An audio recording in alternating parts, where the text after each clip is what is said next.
안녕하세요, 꿈꾸라 대추입니다.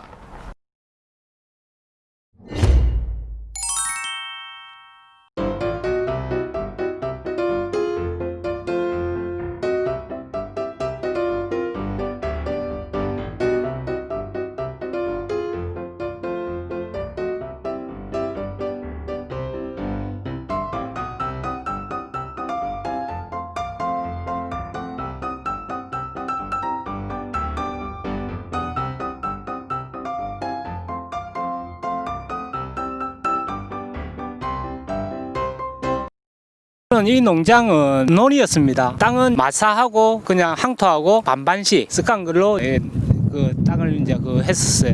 작년까지는 나무가 되게 잘 자랐어요. 올 초까지도 잘 자랐는데 작년 이제 말부터 여기 이제 초생 재배를 내가 이제 한번 해본다고 크롭하고 헤르비치하고 두 개 이제 하다가 헤르비치를 전체적으로 다 했었어요. 이제 3월달 정도 되니까 헤르비치가 너무 큰 거예요. 나무가 작으니까 나무 주위로 이제 헤르비치가 막 올라오더라고요. 그래서 도저히 이제 감당이 안 되겠다. 나무 주위에는 이제 바스타, 이제 제초제를 쳤고, 골 사이에는 근사미를 이제 일부 쳤어요. 어느 정도 지나고 나서 나무 큰 나무 위주로 새순이 나오는 게 이제 잘 나오다가 그때부터 잎이 이제 쫙 말라 있더라고요. 대추 뿌리는 옆으로 갑니다.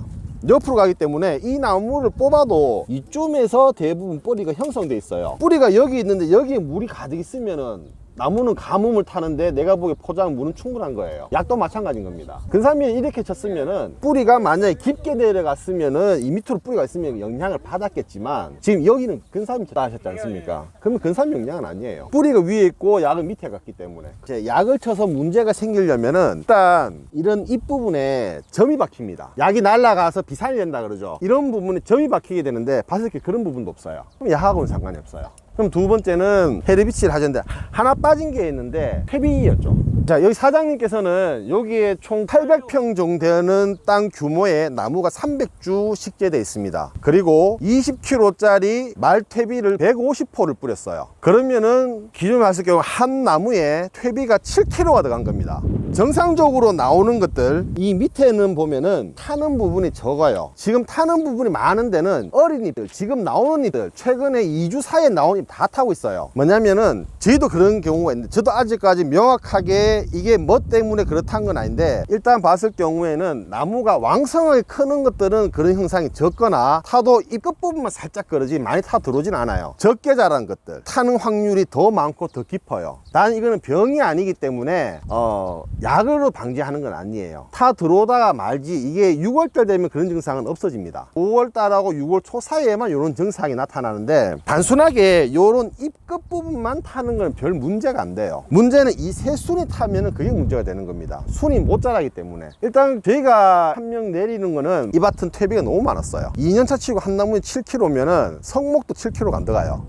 그러면 뭐냐면 밑에가 뿌리는 다 살아있단 말이에요. 왜냐면 작년에 죽었으면 작년에 나무 뿌리가 다 살아있는데 거기다가 너무 과하게 들어갔고 그 과한 것만큼 위에서 소비를 못 해주니까 얘들이 특히 그 사투리는 짜부가 됐는 거 그래서 타들어오는 겁니다. 힘을 쓸 데가 없으니까. 그리고 현재 나와 있는 것들 순이 타들어왔는 것 보면 순 대부분 다 굵을 거예요. 지금 순이 굵어질 시기가 아니에요. 지금 가늘게 뻗어나가는 시기인데 굵어졌다는 건 힘이 남 밑에서는 힘이 남아도 오는데 위에서 소비를 못하기 때문에 즉 전정을 만약에 강하게 했다라든지 지금 보면은 그런 영향이 제일 많다고 보고 지금 나무가 원래 냉해도 없지 않아 있긴 있었습니다. 냉해 입은 거는 지금 못 나와요. 까맣게 타서 순 자체가 못 나오는 거지 나오다 타는 건 냉해가 아닙니다. 병도 아니고요. 지금으로서는 할 수 있는 거는 어떻게 해서든 이제 뭐 물을 줘서 캐비를 빨리 씻어내는 수밖에 없어요. 네, 여기다 퇴비를 양분을 더 줘서는 안 되고 게다가 지금 나오는 것들은 순이 탔지만 그 순이 탔는 거 옆으로 또 새 순이 나옵니다. 이게 너무 걱정하지 마시고 지금 이 포장에서 제가 그 조금이나마 우려되는 거는 내가 임의로 물을 줄 수 없다는 거예요. 지금은 상관이 없는데 7, 8월 달에 무더위가 시작되면은 여기에 비닐을 걷어줘야 됩니다. 온도 너무 올라가기 때문에 그때 물 공급을 해줄 수 있는 방법을 찾아내셔야 됩니다. 클립을 쓰신다면 자, 이 나무 보면은 요거 같은 경우에는 이제는 이 수는 필요가 없고 이걸 굳이 클립을 한다면은 한 요 정도 선만 숲 입히면은 될 것 같아요. 지금 요 표님 탔지 않습니까? 예. 여기 탔는 거는 크게 신경 쓰지 마세요. 분명히 여기서 튀어나갈 겁니다. 다만 지금 보면은 이렇게 위로 올라가는 것들, 이런 것도 지금 유인을 하지 마시고, 제가 이 나무는 한 이 정도까지 다 키워버리세요. 이 시간이 지나면 지날수록 이제 5월 말 6월 달 되면은 순이 회복되고 올라올 겁니다. 타 들어오는 거 보면은 이 위로는 지금 탔죠. 근데 이 밑으로는 안 탔어요. 다 탔어야 되죠, 원래는. 이거는 미리 나왔고, 이제 기존에 있는 거, 이건 최근에 올라왔는 것들은 타고, 더 심한 거는 지금 힘을 받는 것들은 다 타고 있죠, 이렇게. 그렇기 때문에 양분이 많다라는 거. 하시다 보면 2, 3년 차 되신 분들은 나뭇잎이 노랗게 되는 것들 증상이 있을 겁니다. 그때는 만약에 질소가 없다면 마그네슘 주면 바로 돌아와요. 근데 내가 약을 쳤는데도 안 돌았다면 그건 질소가 많다는 거예요. 아까 전에 노창훈님께서 나뭇잎이 아니고 여기다 질소 또 줘버렸대요. 질소 비료라는 질소 비료라는 게 요소, 복합 비료. 복합 비료. 우리가 흔히 이야기하는 유박이라는 복합 비료에 들어갑니까? 아니죠. 유박은 뭐냐면은 복합 비료는 알겐처럼 되는 게죠. 화학 비료. 네, 걔들은 흡수가 빨라요. 화학 비료. 근데 유박은 뭐냐면 똑같은 성분이 들어가서 함량도 적고 천천히 녹아요. 흡수력이 늦어요. 그렇기 때문에 초기에는 겨울이나 있는 유박을 주라는 이유 천천히 녹으라는 거예요. 그리고 절대 얘들한테 양분을 줘서는 안 되는 게 7월 한 달, 6월 달 꽃 폈을 때부터는 양분 함량을 무조건 줄여야 됩니다. 꽃이 펴 있는 데다 양분이 들어가 버리면은 얘들이 클려는 성질이 강하기 때문에 꽃을 떨어뜨려 버려요. 작년에 하신 분 중에 6월달, 7월달에 꽃 많이 떨어지거나 과가 많이 떨어지는 경우, 낙과 현상을 많이 겪은 분들은 한번 보세요. 내가 그 사이에 영양제를 뭘 줬는지. 안 준 사람이 득이에요. 그러면은 그 대추가 결실이 됐는데 남들보다 작은 거 갖고 조바심이 생기면은 그때 8월달부터 8월달 되면은 나무는 떨어뜨리는 거 다 떨어뜨리고 그때부터 8월달, 한 달, 9월 중순까지 그때 다 큽니다. 그러니까 미리 조바심 내 가지고 질소, 또 어떤 분들은 요소를 물에 녹여서 쓰는데 그거 아주 위험한 거예요. 요소 비료를 물에 녹여 가지고 농약 타가 쓰신 분도 계세요. 훨씬 더 입이 반질반질하고 맞죠? 반질반질하고 좋아지죠. 좋아지는데 이게 뿌리지 않습니까? 감나무 잎하고 대추 잎하고 누가 더 굵은가 보세요. 입이 역시 연합해야 돼요. 잘못 줘버리면 타버립니다. 게다가 그 줬는 시기가 언젠지 모르겠는데 질소를 내가 만약에 정말 주고 싶다면 8월달 지나가 줘야 돼요. 그 전에 장마가 이제 보통 요새 6월 말 좀 지나가 들어 7월달부터 해서 중순까지 장마 들어오는 시기에는 내가 정 주고 싶으면 미량요소 살짝 주는 건 상관없는데 질소가 들어가 있는 거, 질소가 들어가 있는 거 잘 기억 안 나면 좀 종합 영양제 같은 경우는 100% 질소가 들어가 있어요. 왜냐하면 그래 줘야 효과가 확 나타나거든요. 다음날 잎이 막 풀어지고 이런 거는 100% 질소 효과예요. 그럼 주는 거를 제 주먹으로 이렇게 주위에 한 번씩. 자, 대추 나무 뿌리는 사방으로 퍼집니다. 이렇게 이쁘게 주면은 효과가 없어요. 그냥 잡고 밭 주변에 뿌려버리세요, 그냥. 그래야 효과가 더 좋아요. 풀을 맨날 의미가 뿌리채 뽑으라는 거예요. 그냥 이게 왜라는 뭐라고 상관없어요. 올해 미는 그냥 거 어떤 하면 분들은 되겠는데. 그냥 왜 풀을 뽑냐 나더라. 그게 나중에 주변에서 거름도 되고 나무의 양분을 그 잡초들이 다 빨아먹으니까 난 풀을 뽑는다 힘들어서 얘기를 하는데 그냥 주라는 거죠. 어떤 게 맞는 거죠? 자, 이렇게 볼게요. 풀을 놔두면은 한 여름에 수분 부족을 보충을 해줍니다. 풀 자체가 그런 부분에서는 좋아요. 단 안 좋은 건 풀이 있으면은 없는 것보다 벌레가 많아요. 저희도 풀을 한 번 더 이렇게 없게도 해보고 풀을 있게 해보는데 풀이 있는 게 나무엔 좋아요. 있는 게 좋고 풀을 이제 약간 뽑는다든지 뽑기는 어렵죠. 뽑지 마시고 풀 뽑는 거랑 뒤틀치는 건 똑같은데 뭐. 그래 뽑으니까 또 나무 뿌리들이 드러날 때도 있고 이거를 그러니까 그 뽑을 바에는 차라리 제쳐치는 게 맞고요. 아니면 내 풀 키운다면 베어주거나 아니면 이 위에 누런 거 덮어주세요. 나무 그러니까 지금 이런 잡초 매트가 됐든 차광망이 됐든 비닐이 됐든 이렇게 덮어두는 이유가 뭐냐면 수분 유지도 되고 풀도 막아주고 어느 정도 하고 맨 땅에 풀 없는 거랑 차이가 엄청난 차이가 납니다. 그래서 지금 모든 걸 할 때는 옆에다가 이제 풀이든 잡초 매트든 비닐이든 뭔가를 씌워두라는 거예요.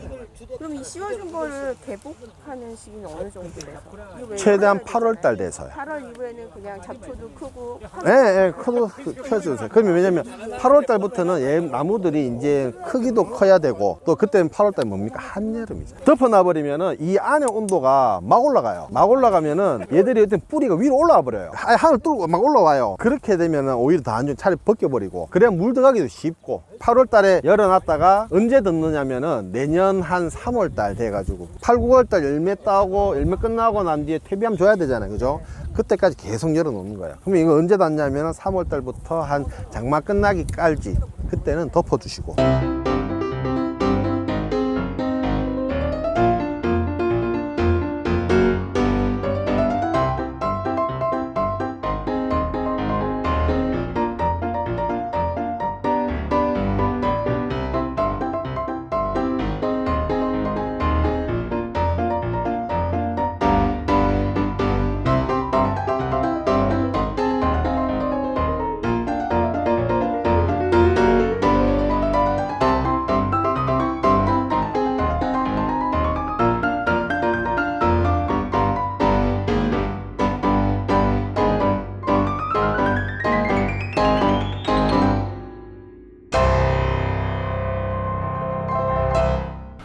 네, 지부장님, 저희 그 한림농원에서 하는 배포스 시스템이 농사를 경영하시는데 어떤 부분이 이렇게 도움이 많이 되셨습니까? 제가 지금 대추 농사를 지은 지가 4년 정도 되는데, 처음에는 그 대추 묘목을 구입할 때 여러 군데를 알아봤습니다. 알아봤는데 한림농원에서 투어를 해준다는데 첫째 마음에 들었습니다. 이때까지 약속을 지켜왔고, 아무리 그쪽에 하더라도 모르는 거는 모르는 거고 그때뿐인 거는 맞고, 지금 이 세월이 지나서 좀 연수가 차고 하니까 눈에 조금씩 들어오기 시작하는데, 이 시스템은 1년차 모종을 새로 심는 사람들이나 지금 1년차, 2년차 하시는 분들한테는 큰 도움이 되는 거는 확실하다고 생각합니다. 앞으로 이제 이 시스템이 더 많이 발전을 하기 위해서 뭐 건의사항이라든지 뭐 개선해야 될 사항이 있으면 어떤 부분이 있겠습니까? 건의사항은 우리가 지부를 만들었고 지부 활동을 하고 있지만은, 다른 지역도 회원들 간에 지부 활동을 하면서 서로 이렇게 친목도 다지고 정보도 공유하면서 더 나갔으면 좋겠고요. 개선해야 할 점은, 한림농원 자체에서 전국으로 다니면서 이걸 일일이 농가에 가르치는 것도 좋지만 그것도 한계가 있다고 보고요. 제일 좋은 방법은 지부 활동을 하는 게 나는 제일 좋다고 봅니다. 그걸 한림농원에서 활성화 시켜가지고 체계적으로 갔으면 더 좋지 않겠나 하는 생각입니다. 다른 지역 대비해서 경남 지부가 상당히 많이 활동적이고 모범 사례라고 할 수 있는데, 그렇게 하는 특별한 노하우나 이런 게 있으세요? 노 없습니다. 무조건 지부장이 연락을 하고, 저기 한림농원에서 전화를 주면 일단은 지부에 편입을 시키기 위해서 우리 총무님이나 지부장들이 노력을 하고, 또 많은 정보를 또 공유를 하기 때문에 회원들 간에도 많이 그런 거 있다고 봅니다. 알겠습니다. 앞으로도 많은 활동 부탁드리고요. 또 이렇게 참석해 주셔서 감사합니다. 네, 고맙습니다. 네, 감사합니다. 구독, 좋아요, 알림 설정 부탁드립니다.